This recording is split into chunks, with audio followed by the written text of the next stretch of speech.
Greetings and salutations, folks. My name is Nick, and welcome back to Beacon Pines, where it looks like we've got two open branches left to us at the moment.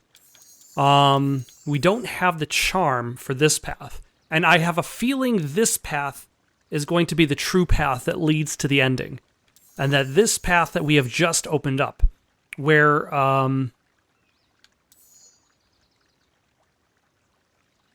Beck finds her hair turned white due to the sludge. And while on your way home, you confront Mr. Nuncreed.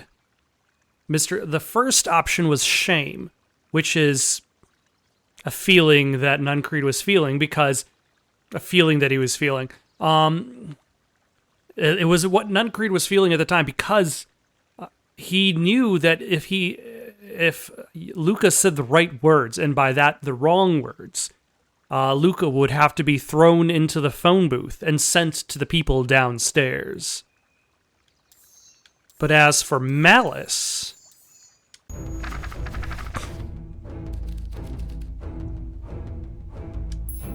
there was malice lurking behind those eyes. Lurking behind those eyes, like a trap ready to spring. And does that enable hand on his shoulder. Luca to get away? Something wasn't right. He didn't know why, but something was telling Luca to get out of there. I just want this all to be over. Of course, I'm sure it will work out soon enough.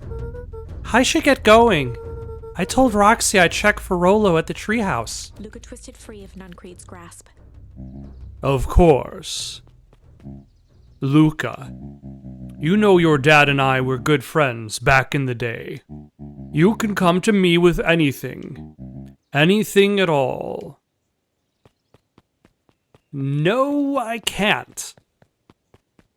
Sorry, Mr. Nuncreed, I'm leaving you in my dust. Oh, look. And there's Solomon and... who's the other one? Book reader! Where are you in the book? What is the theme of the story as based on what you're reading? He looked down and muttered in a gruff voice. Mama always told me my problems would look smaller once I grew up. But my problems always seemed to grow right along with me. Heavens, I sense big trouble ahead.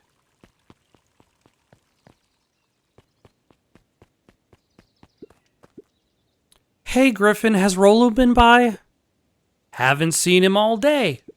I'm sure he'll show up safe and sound. And when he does, tell him there's a strawberry chocolate double scoop waiting for him. On the house. He'll like that. I would like that. Give me some ice cream. Now. I think there's actually ice cream in the house, but it's old ice cream. I can do a taste test later.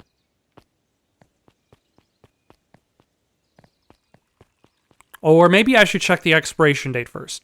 Always check the expiration date on your old ice cream.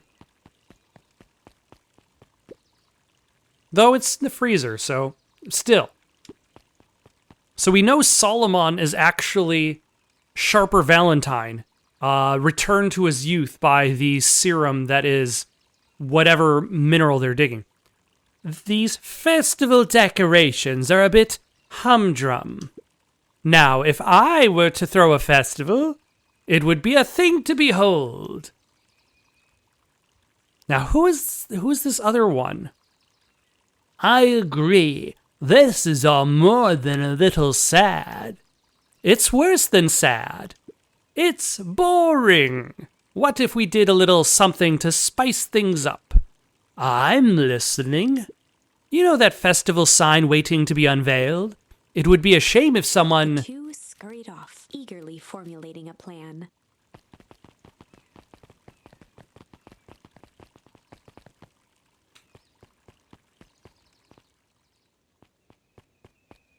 Yo, what's up? What's going on today at the news? Hey, Dawn. Is it true about Rollo? Yeah, he didn't come home last night. I wonder if it's connected. Connected to what? I was checking in on reports about increased activity around town. What sort of activity? Windowless trucks, mechanical noises, strange lights, your typical shady stuff. Who would be doing all that and why? Well, I have a few leads. The Valentine family is always suspicious. Perennial Harvest certainly has the resources. Do you have any idea where Rollo could be? The best place to start looking is where the trail went cold. Where did you see him last? We were in Weep Wood, right by Valentine's fertilizer. I'll check out Weep Wood when my shift ends. I do my best work at night. Really? You seemed passed out at the newsstand, so...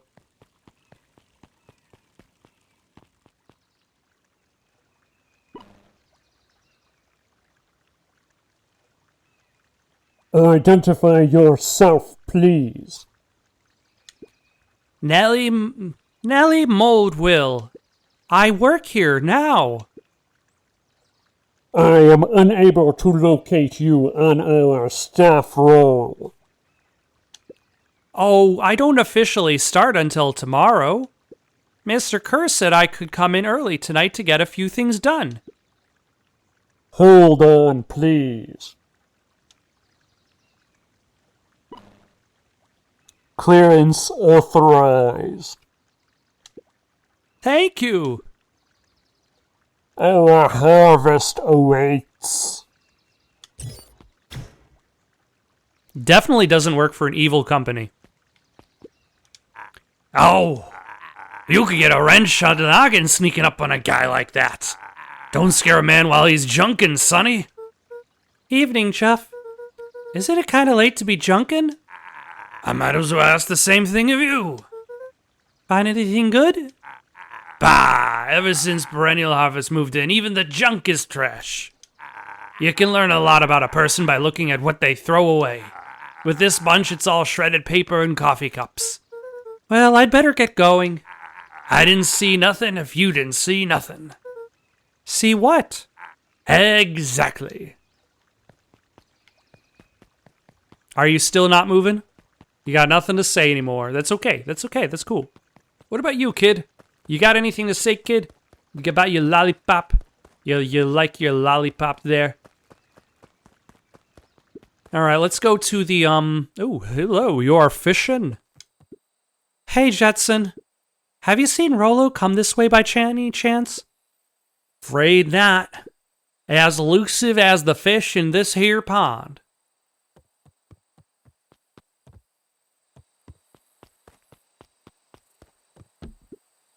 Rollo?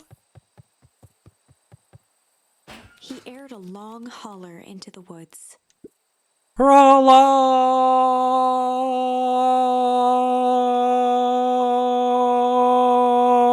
Rollo!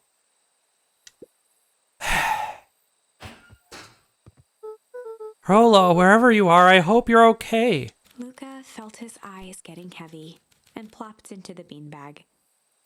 Eyes can be pretty heavy. And then suddenly your head is heavy. He Can't even lift your head up the embrace. because of your heavy eyes.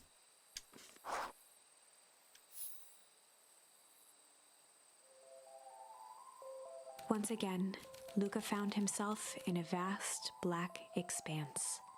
This time, he knew exactly where to go. He took a single confident step forward. The world flickered and pulsed. He found himself standing in front of the frigid air of a blazing campfire. The source. He plopped down cross-legged and gazed into the cold flame, waiting. Soon enough, the fire began to die out, popping sporadically, until all that was left was a single ember. Luca stood up and dusted himself off. He plucked the glowing ember from the cold ash, examined it, and slid it into his pocket, a keepsake. The voice of his father spoke behind him. "You made me proud, Buckaroo." Luca turned to face him. "Dad, what is this place?" A warm grin grew across his father's face. "A place where everything that has been and everything that could be all wait together." Luca found himself staring at his father's face, trying as hard as he could to memorize every single detail. Wait? For what? Another voice spoke out as Luca's doppelganger stepped forward. That's up to you. Without knowing why, Luca began to weep. Is any of this real? Are you real? Luca's father bent down to smudge away a tear. Of course. I'm as real as the part of you that misses me. Luca turned to look at the older version of himself. And you? The doppelganger choked back tears. I'm as real as the part of you that's angry he's gone. Does that make sense? Through his tears, Luca laughed. I think so. His father pulled him in for an embrace. Time to go, buckaroo. Luca was startled from his dream by a banging on the floor. Are you there? Are you in there? A commanding voice rumbled from below. See, that's why you need your dialogue tags before the dialogue. The door knocked open. Chapter 5. Dangers big and small. Luca stumbled back. He heard the rope ladder creak under significant weight. Keeping his eyes fixed on the hatch, he inched backward to the balcony. As his hand grasped the door handle, Luca froze. A large figure clumsily wriggled up through the hole. Is this Mr. Nuncreed? No, it's Roxy. Stop right there. Oh, or I'll... Sheesh, I know it's dark and all, but I figured you'd recognize me. Who are you? The large figure cocked its head inquisitively. Or is this Rollo's dad? I think this is Rollo's dad. What voice do I need to give Rollo's dad? Stop now or I'll clobber you with a baseball bat. Whoa, take it easy. Luca, you need to get your eyes checked. It's me, Rollo. Nice try, but I know you aren't Rollo. You're like one of his random uncles or something. Where is he? Uncle? Luca, quit messing around. It's me. If it's really you, prove it. Flaming chicken coop, Luca. Luca's jaw dropped. He peered more closely at the man standing in front of him. Something about him was undeniably Rollo, only bigger, older, changed. How? What happened to you?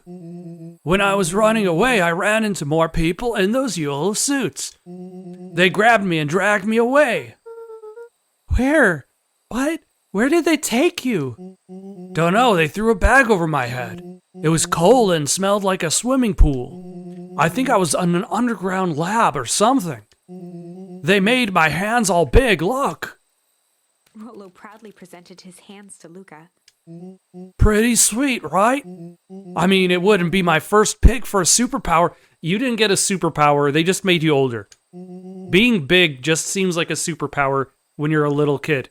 Watch the movie with Tom Hanks. It did not fix his problems. But beggars can't be choosers. Rollo, it wasn't just your hands. My feet, too? Dang, Pa just made me new shoes. Wait, Luca, why are you so small? Luca moved to the side and pointed Rollo to his reflection in the balcony window. What the? His hands shot up to his face. Holy Toledo! Rollo, what did they do to you? They made me drink some sort of green crud. Ew. Actually, it wasn't too bad. It kind of tasted like licorice. Huh. So, question. Is the licorice that the kid's eating actual licorice? Is it licorice or licorice? Licorice. Is it actual licorice? Or is it the just kind of condensed to make it like it? Or do they flavor the gunk to taste like licorice because Sharper Valentine loves it? I passed out and I woke up like this. And then I sorta smashed open my cage and escaped. Whoa, you smashed open a cage? Kinda. At least I think I did. It's all got a bit of a blur. They had you in a cage? Who are these people? I don't know who did this to you, but we're gonna fix it. Fix it? This is awesome. Well, I'm just glad you're safe now. Luca, you don't need to worry about me. Sure, I got snatched, but look at it this way. I got snatched. I know where snatched people go. We may finally have a lead on what happened to your family. Maybe you're right, but this all seems dangerous. Danger? Ha! Rollo shadowboxed a few jabs. I'll take them all on. Hey fellas, what's up? With a yelp, Rollo dove Ah! on Luca. Take cover. Did I come in a bad time? Who the heck are you? This is Beck. Sorry, something truly bizarre just happened. I need help. I didn't know where else to go. So you're just hanging out with your large adult friend? Ah, no, this is my buddy Rollo. This is your missing friend? One and the same. He seems a little old. I'll have you know this is a recent development. What the heck does that mean? Oh, I'm sorry, you're the one who just showed up out of nowhere. So we'll be asking the questions here. That's fair. How did you find us? Your silly little treehouse? I think you mean our silly little mission control. I hate to break it to you, but your secret path isn't so secret. And I could hear your racket from a mile away. See, Luca, this is why we need to improve security around here. Not now, Rollo. Beck, you said something bizarre happened? Yeah, but... She shot a nervous glance at Rollo.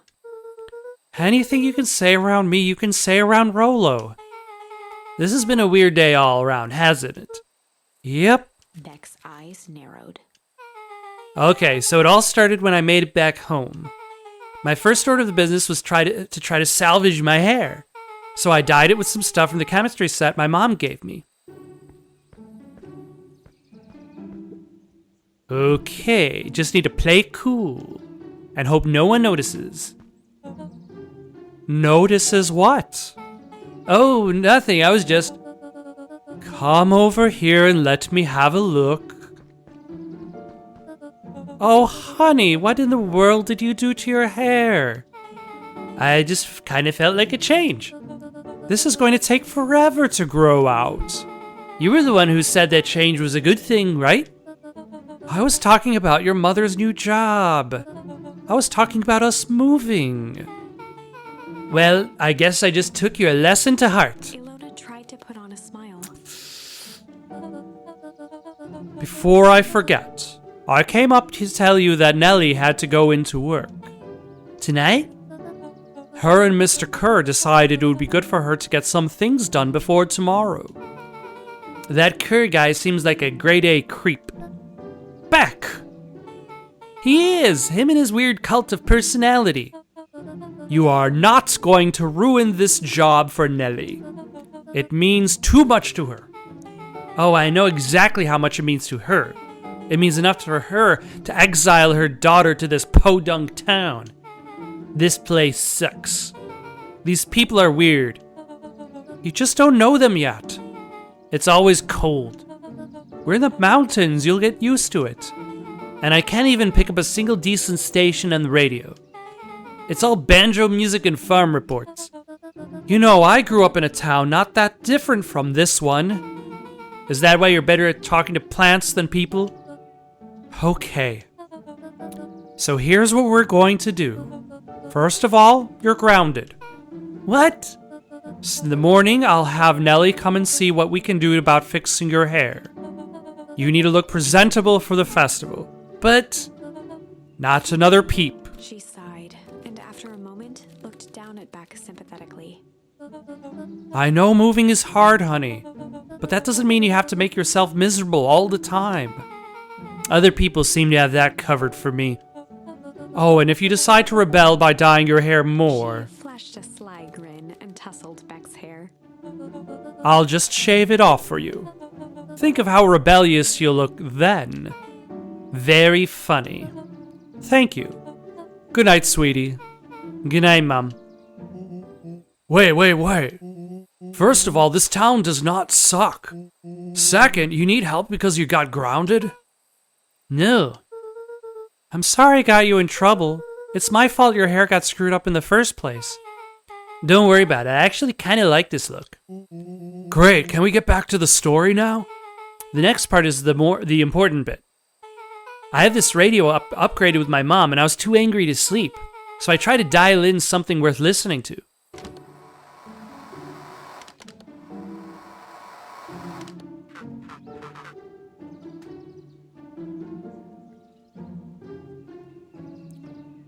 Mr. Kerr, are you there? Mr. Kerr? Yes, I'm busy. What is it? Apologies, I have the founder on the line. Patch him through immediately. One moment. Hello, sir. It's nice to hear from you. Skip the pleasantries. What's your report on our new lead researcher of deep engineering? Nellie Modewell seems to be integrating nicely. At this very moment, she's working to help us meet our deadline. She offered to work overtime before I even had the chance to suggest it. Excellent. And you have faith that she's capable of finishing the work left by her predecessor? Her work must be complete before the festival. I will make sure she stays day and night until it's accomplished. Good. You know how I feel about loose ends. Yes, sir. Once she has finished the work, we need to make a determination regarding her long-term prospects in the company. Immediately, sir. I usually have more time to fully bring people into the fold. We are in the endgame, Bill. After your failures with Dr. Prescott, I can't afford to take any risks. Of course, sir. No loose ends, sir. Once she finishes the work, she will either leave the office completely committed to perennial harvest, or she won't leave at all. Perfect. Sir, if I must suggest, maybe we should delay just for a bit. Oh? It's just, we seem to be rushing to hit this festival deadline, and rushing into things has caused some issues in the past. I see. Please understand that I just want what's best for you. I'm eternally grateful for all that you've done for me. Bill, I'll make this very clear for you. I brought you in to make things run smoothly, not to have opinions. Of course, sir. Chin up, Bill. You are only a few days away from having everything you ever dreamed of. Yes, sir. Thank you, sir. I wasn't expecting such a long conversation. Whoa. Yeah. Just so we're clear, when they said loose ends, they were talking about murder, right? Like actually killing someone? Capital murder? Luca gave Rollo a quick elbow to the ribs. Who's this founder? I was hoping you guys would know. No, as far as we know, Kerr is the top banana at Perennial Harvest. He sounded scared of this founder guy. So we have an even topper banana on the field. What the hell is my mom caught up in? Has she talked about the job much? Not really. She said she was going to come in and continue the work of someone she respected. Luca, do you think that body at the warehouse was the person Beck's mom came to replace? That would make sense. Beck, it seems like Nellie's predecessor got loose-ended. I'm getting that impression. So we need to get your mom out there before the festival happens. That's 2 days away. Won't she just come home after work? The creep on the radio said they were going to hold her there until then. So if she's not coming out, we gotta go in and get her. Beck flicked a large sheet of paper out of her pocket and slammed it on the floor.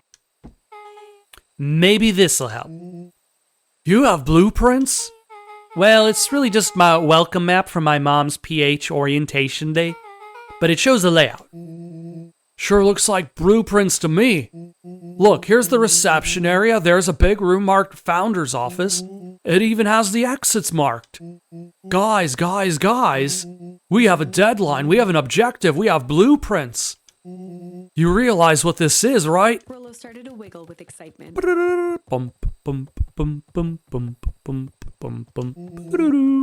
I think we're heisting. This is officially a heist. Chapter 6. The Heist. They spent the night's end huddled around that small map, formulating a plan to infiltrate the headquarters of Perennial Harvest. It would be no small feat, a modern facility equipped with all manner of technology. Not to mention the swarm of clipboards that would most certainly be scattered throughout. By the time the sun began to peek through the car window used as a makeshift balcony door, all were in agreement. This could just work. The final day before the festival would be used to prepare. They'd need to pool every resource at their disposal, pull every favor with a thread. Even enlist some unsavory characters around town with important tasks only they were suited for. Luckily, there was enough ill will and mistrust toward Perennial Harvest that alliances could be found at a bargain. Luca, Beck, and Rollo rubbed their eyes as they exited the treehouse. They hadn't slept at all that night. There was no time. The festival was to begin in one day, and they each had their assignments. All right, quick recap. Rollo, you're going to talk to Roxy. Cordially. Without her and Fitz, this whole thing could go bust. Me? Cordial is my middle name. Uh-huh. And how do you plan to explain your new... Waved vaguely at Rollo's sizable figure. circumstance? Bah, she'll be so happy I'm alive, she won't even notice. Beck snorted an involuntary giggle. And Beck, you're sure Alona won't just shoot this whole thing down when she hears it? She'll listen. When she understands the danger Nellie is in, the danger we're all in, the plan will make sense. Okay. That leaves me with Jeff, then Iggy. How are you going to persuade them? I'll think of something. They each looked at each other with sleepy confidence and nodded. Well, Godspeed.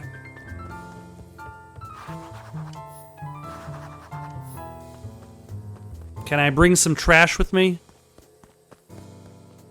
I cannot bring trash with me. All right, let's find Iggy. But first...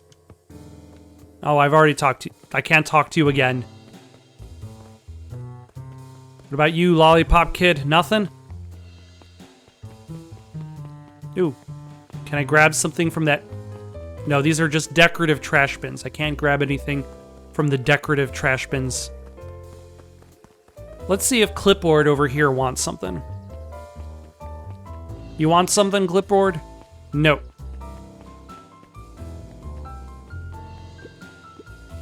Undaunted, he shook his head. Over? No. Endings are merely a state of mind. This doesn't end until I give up. Wow. I admire the conviction, but can he really pull through?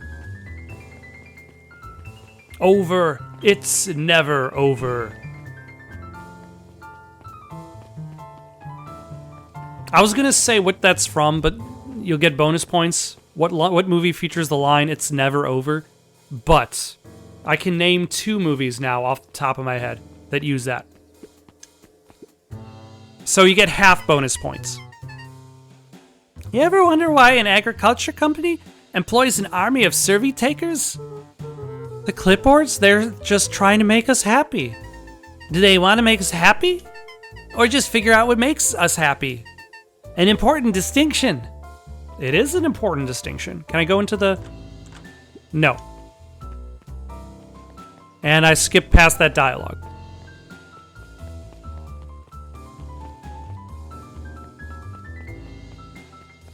Where is Ziggy? Where is anybody?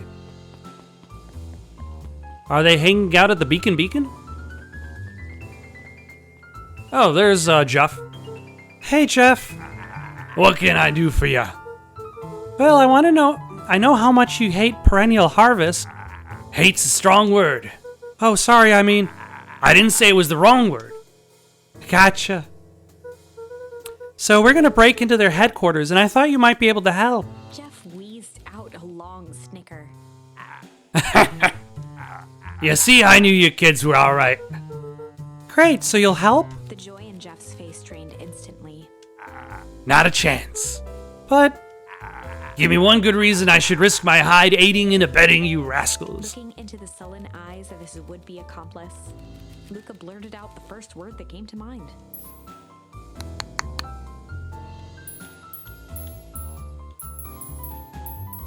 I did not expect this many choices. Crooked. Crooked! Ah, they're all crooks. Like cockroaches. Stamp one out, another one comes skirting along to take its place. Luca wasn't ready to give up so easily. He shouted out again. Shit! Yeah, it's all shit. I still ain't helping. Ain't that some shit? Alright, how about fight? Fight! I've done enough fighting for one lifetime and more than my share of losing. Time's come to hang up the gloves. Okay, junk? Junk! Yeah, what of it? Sonny, I've got more junk than a king has copper. Ain't interested. Hide! Jeff's brow perked up. What do you say? Go ahead and hide then. Sensing some traction, Luca carried on with vigor. Let a bunch of kids do what needs to be done. We're not afraid. Jeff's scowl faded with a sigh. Say what you will about old Jeff, and they all do. But you'll never hear him say I hid from nothing. One good stomp of the foot was all Jeff needed to drive his point home. What was it you kids needed? Some sort of disguise. I've just got just the thing. And while we're at it, that crate should come in handy. This ain't gonna be free, you know. I'm thinking 5 bags of sour gobs should cover it. Put it on my tab? Luca offered out his open hand to seal the deal. With a firm and dusty grip, Jeff reciprocated. Done. Swing by first thing in the morning. Alright, now we just need to find Iggy. Is Iggy in the library? Why would Iggy be in the library? Are you still studying? Are you still reading about bees?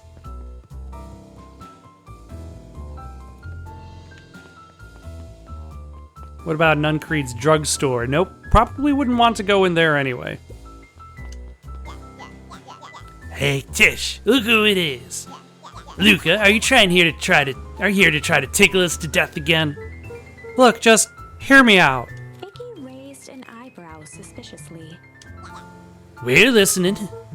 Iggy, I know we've both been giant bags of shit to each other. Iggy gave a reluctant shrug.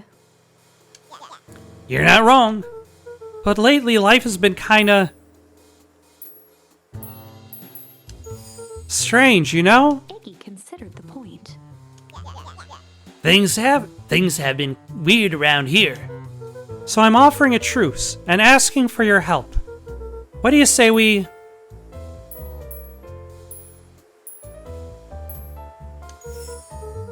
pull our hostilities, at least for now? Pull? We don't pull away from nothing. Buzz off. Ah. Luca knew they'd need Iggy tried again. Iggy, and blah blah blah, blah shit, blah blah blah blah blah. Life has been kind of strange. Iggy considered the point. So I'm asking, what do you say we break our hostilities, at least for now? We do like breaking things, even if a truce means less breaking things.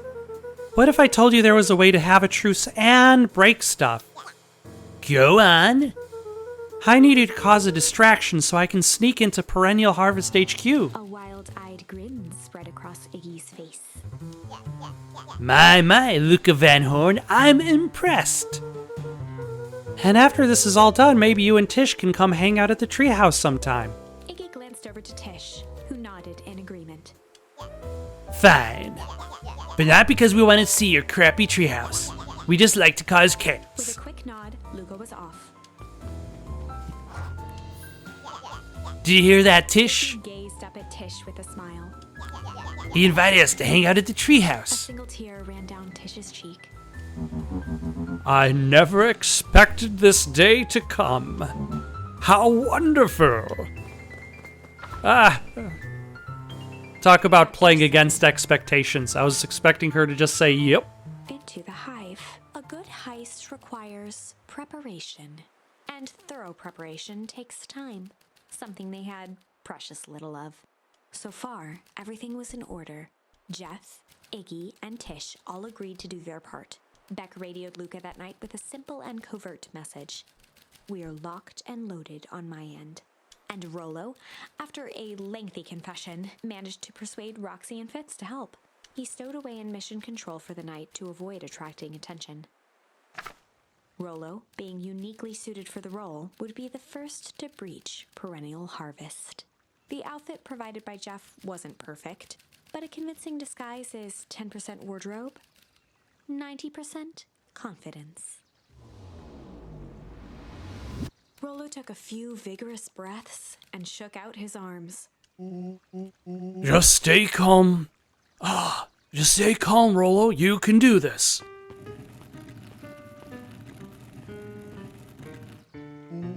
Got your delivery here. Delivery? I don't have anything in my notes about a delivery. One moment.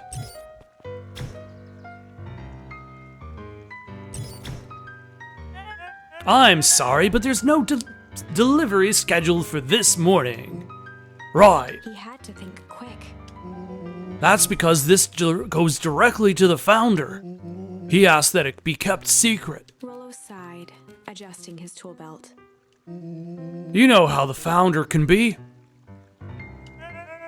I suppose we can leave this one off the records.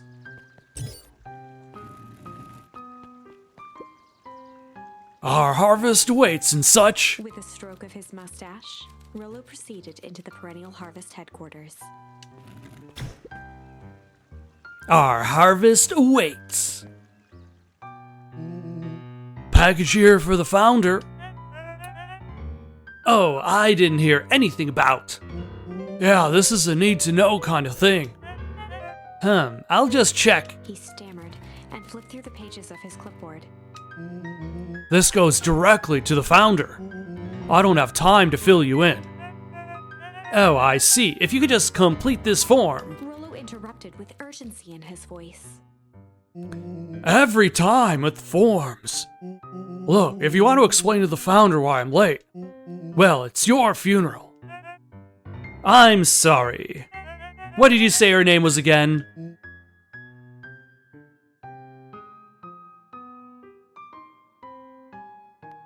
Hank Atomic? Hank Thompson? Rollo panicked. Our harvest waits! Sir? That's a restricted area. Excuse me, sir. Our harvest awaits.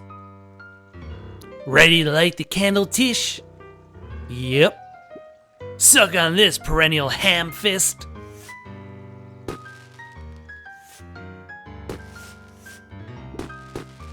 What was that? The distraction was enough for Rollo to regain his confidence. Just open the damn door. I've got a job to do. The clipboard fumbled around in a frenzy. I should check on that noise. Oh, come on. Just buzz me in already. Okay.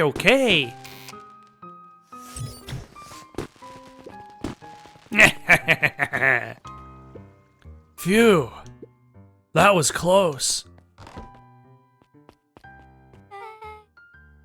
Our harvest awaits. Hey, I figure, when in doubt, stick with the classics. Well, that was a close one. But you pulled it off. Nice work, Rollo. Alright, everyone knows what to do? Yep, deep engineering is to the north. I'll go with Beck, in case she needs muscle. I'll head east to the founder's office. You two be safe.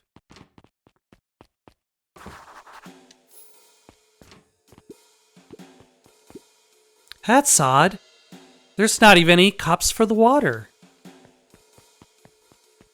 You could say that this water is indispensable. Bonus points if you know which video game I just stole that joke from.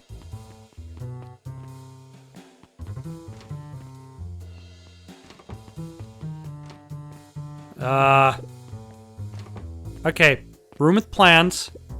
The whole place just feels fake. But of all things, a fake plant?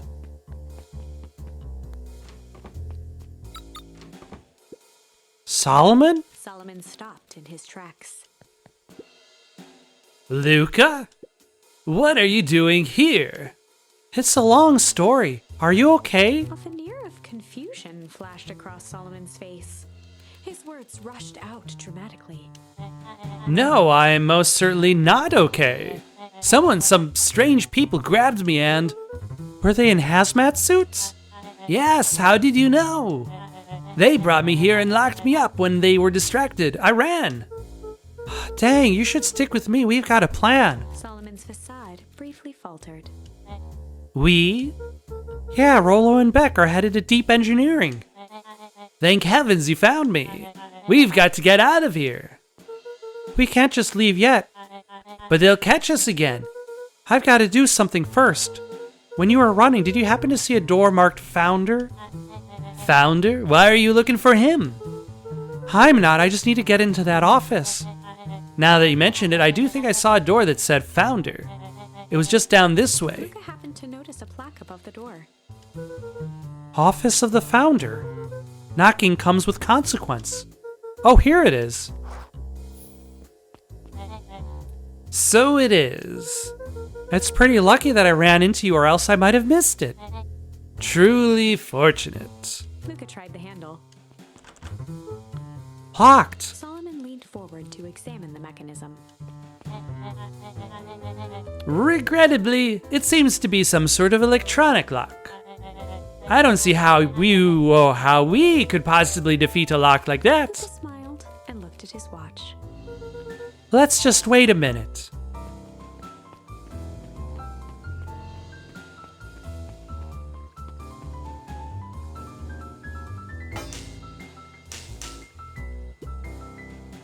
I don't know what sort of funny business you're up to, but I like it. He mimed a quick hat tip and ambled off with a whistle. Howdy. Good afternoon. The light on the keypad changed from red to green. How did you do that?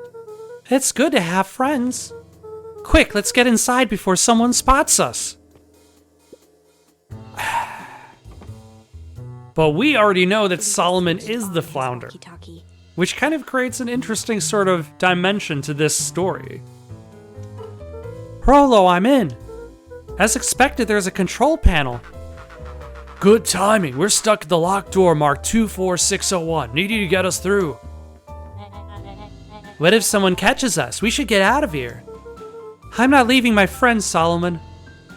On the computer screen, a green cursor blinked in a password field.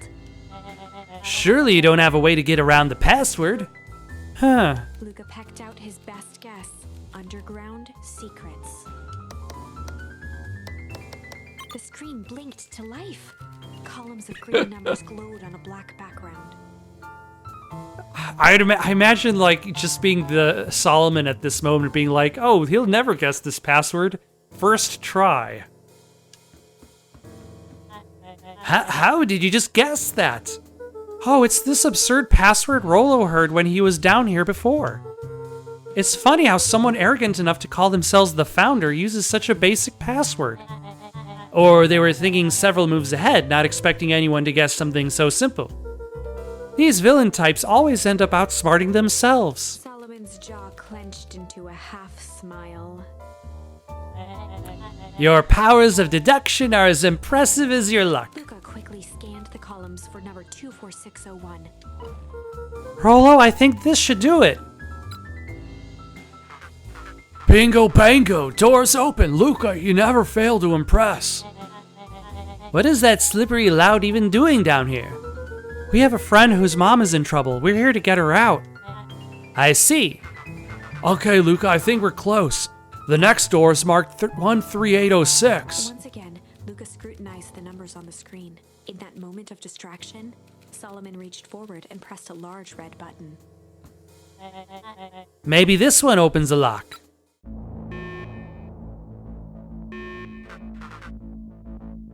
I just noticed the portrait of the family on the wall.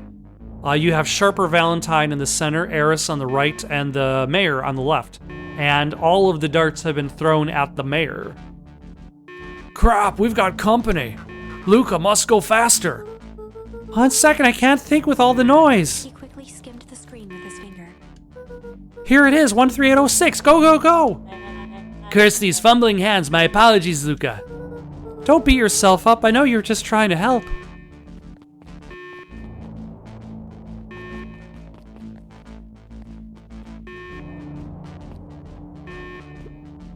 Oh man, no water cups. Rolo.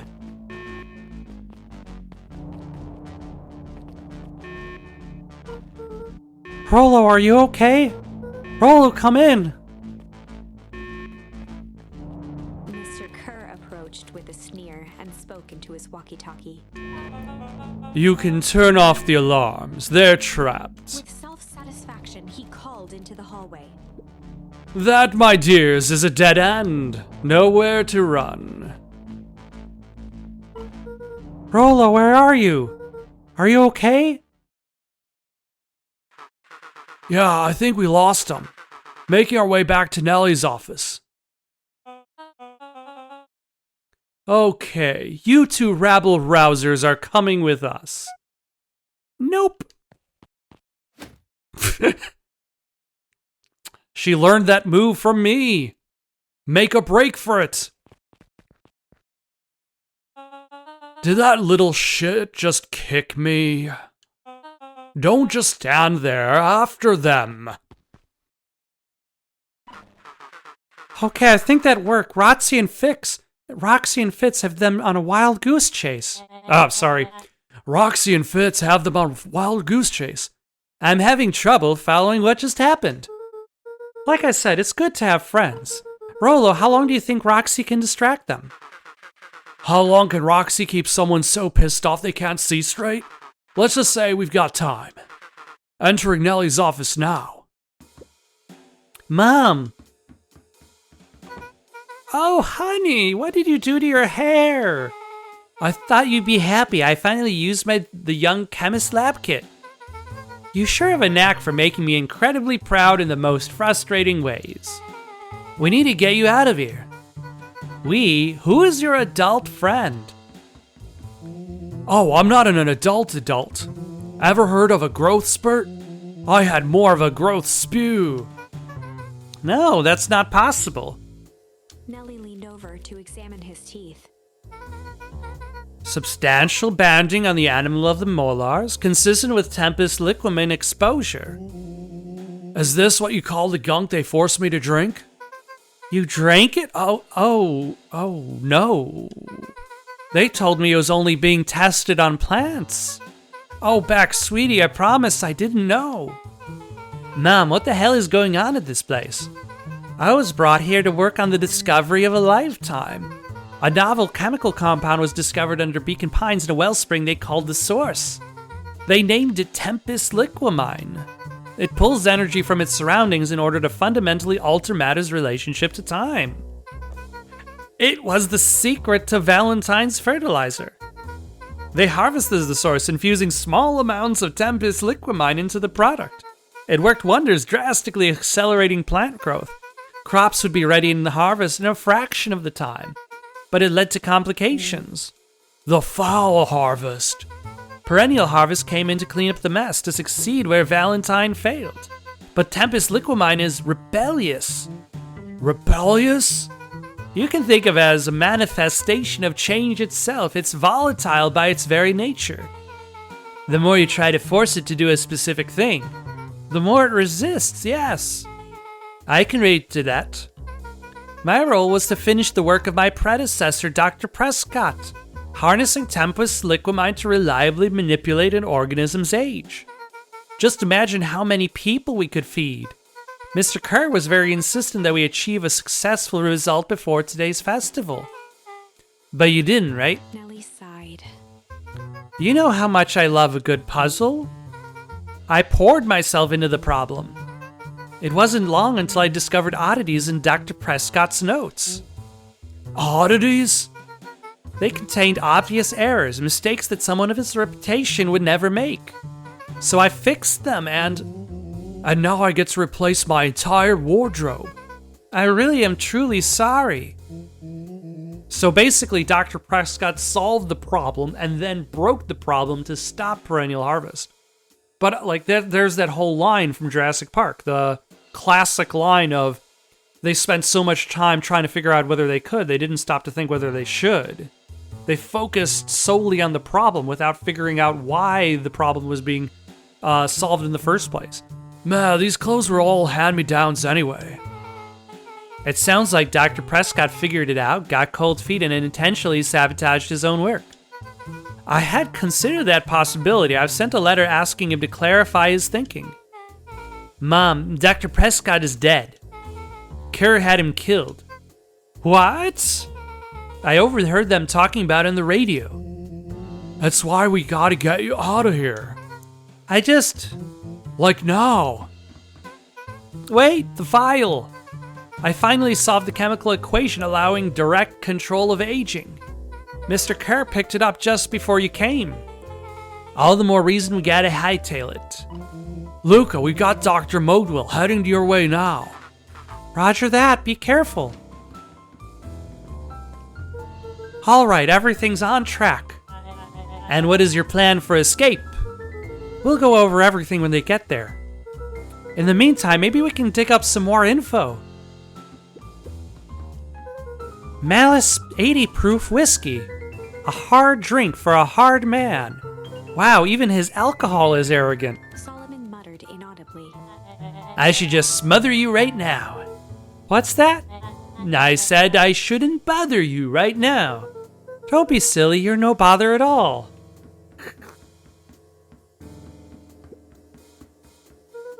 I'm really sorry you got dragged into this mess, Solomon.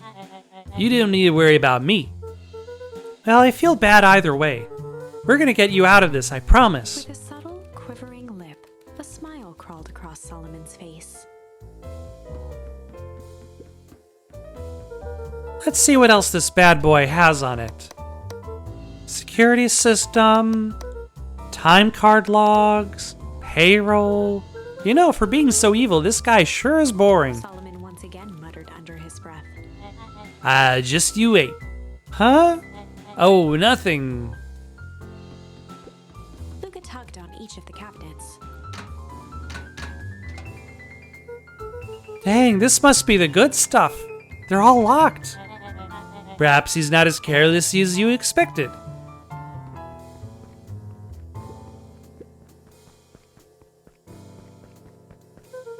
It looks like the founder was helping Kerr plan the festival. Why would such a secretive leader be obsessed with the party? Only time will tell. Luca held his hand up to the ashtray. Still warm. He must have been in here recently. They heard the trampling of frantic footsteps from the hallway.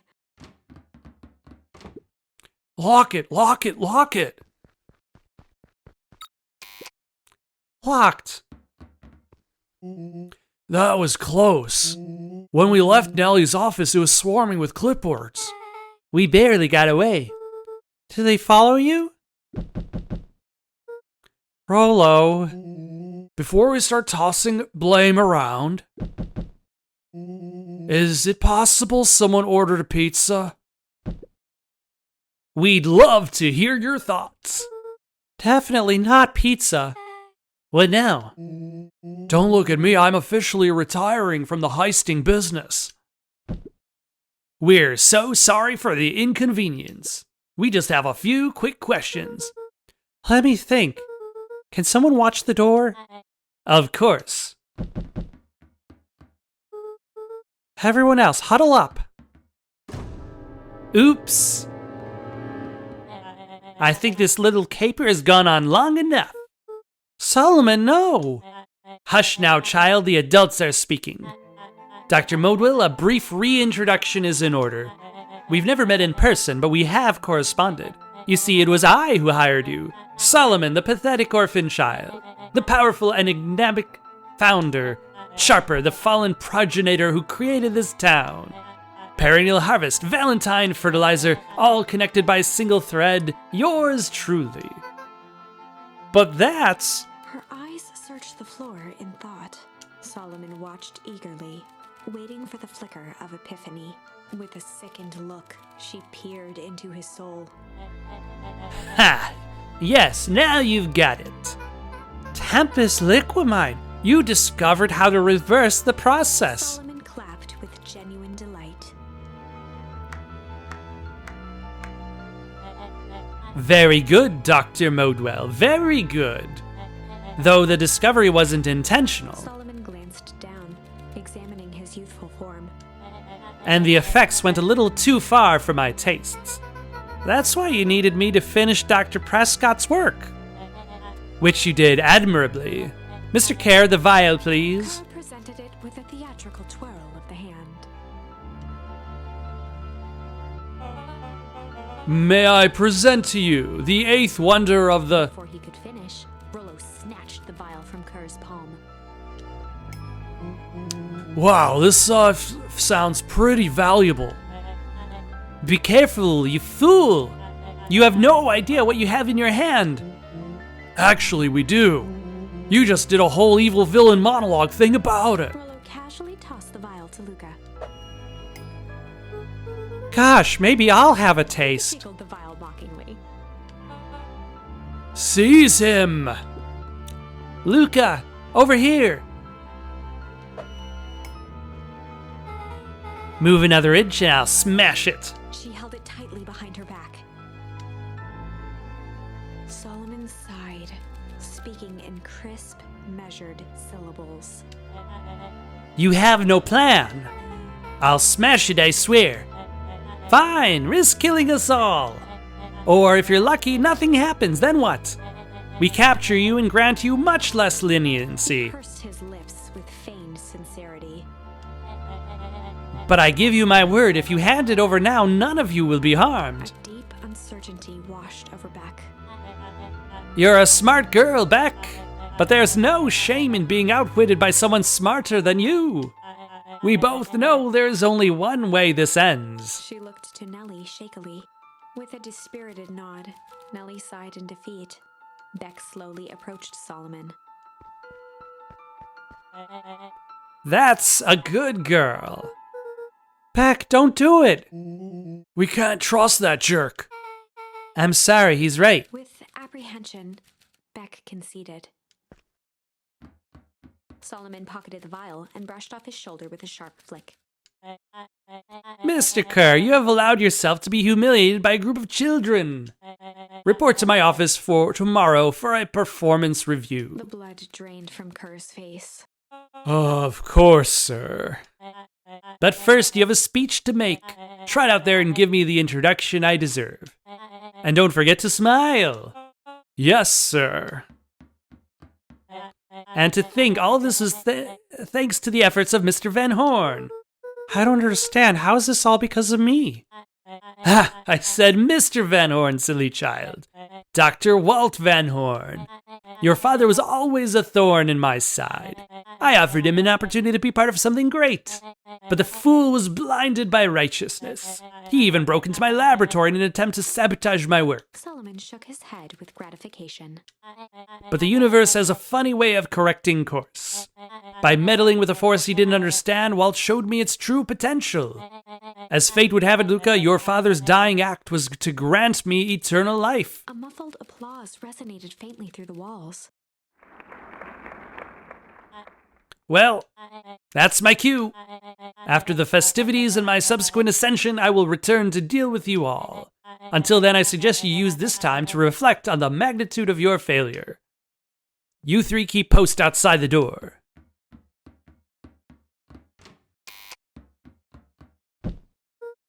Well, crap.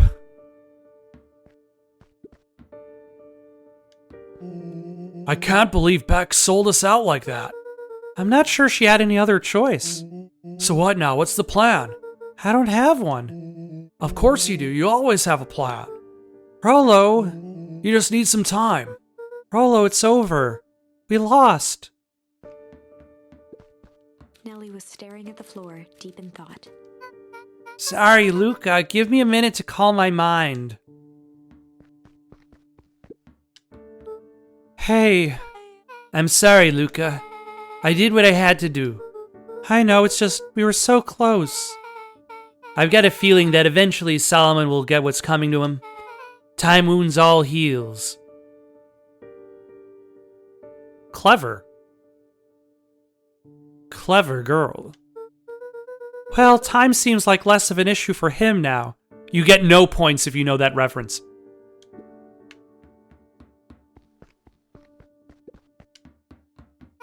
Luca, there's something you should know. After Mr. Kerr locked me in the office, I had nothing but time and curiosity. I poked around a bit, hoping to find a means of escape, but I found something else. A note hidden in a false drawer. What sort of note? Dr. Prescott must have sensed his time in Perennial Harvest was growing short. So he left behind a letter with the hope it would be found by his successor. It was a confession of sorts. He left it for me, but its contents... Luca, I think they were meant for you. Why? What did it say? It was about an incident with your mother. Dr. Prescott found her in his lab with a stolen keycard. There was an accident. She had been exposed to extreme amounts of Tempest liquamine. The color dropped from Luca's face. She survived. Dr. Prescott decided to help her recover. He no longer trusted Perennial Harvest, so he kept her whereabouts a secret. Over time, your mother led him to consider the purpose of scientific discovery. Science is often at the vanguard of change, but that doesn't mean it's always right. He realized that no one should have control over something as powerful as time itself. Also, science enabled us to launch rockets into space. Science has also enabled us to launch a car into space.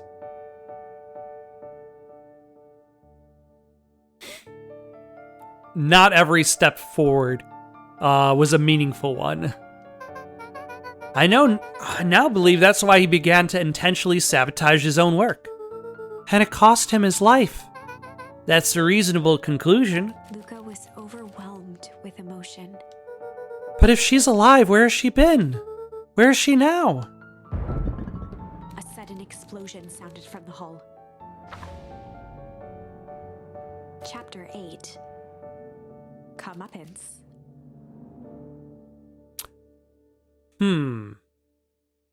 All right, I think this is where I'm going to stop for the night.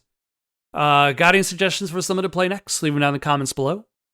Don't forget to like and subscribe, and have yourselves a good night.